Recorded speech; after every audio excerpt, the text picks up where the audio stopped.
APN news की जानिब से पूरी कौम को यौम आज़ादी मुबारक। रात 12 बजते ही जज्बा हुब्बुल-वतनी से सरशार शहरी सब हिलाली परचम लहराते घरों से बाहर निकल आए।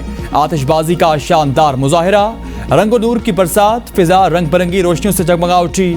मुख्तलिफ शहरों में वतन से वालिहाना मोहब्बत का अपने अपने अंदाज में इजहार। गाड़ियों पर लगे परचम, इस पर चांद सितारा जैसे माथे का झूमर हो। मिली नगमों पर रक्स, सरकारी और निजी इमारात पर चरागा। मुल्क भर में बच्चे और बड़े यौम आज़ादी मनाने के लिए पुरजोश। पार्लियामेंट हाउस, ईवान सदर और वज़ीर आज़म ऑफिस रंग बरंग बरकी कुमकुमों से रोशन हो गया। शारा दस्तूर और जना एवेन्यू समेत कई शाहराहों पर रोशनियों की बहार।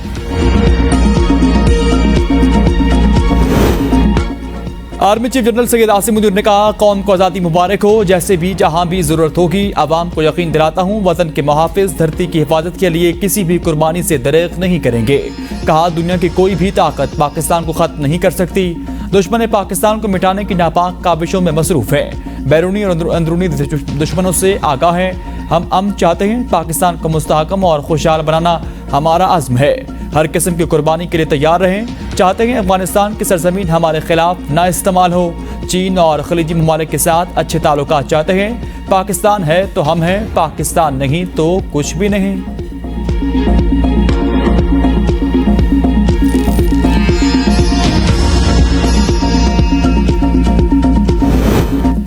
कौम के शेर दिल सपूतों के घर पीएमए काकुल में आज़ादी परेड। मीर सिपाह जनरल सैयद आसिम मुनीर आज़ादी परेड के मेहमान खुसूसी। कैडेट्स की ड्रिल परेड, मिली नगमों की गूंज में जरी जवानों का वतन की हिफाजत का अहद। सरजमीन पाकिस्तान मादर वतन के शोहदा को खुसूसी खराज तहसीन पेश किया गया। पाकिस्तान मिलिट्री अकेडमी के commandant major general Iftikhar Hussain भी तकरीब में शरीक।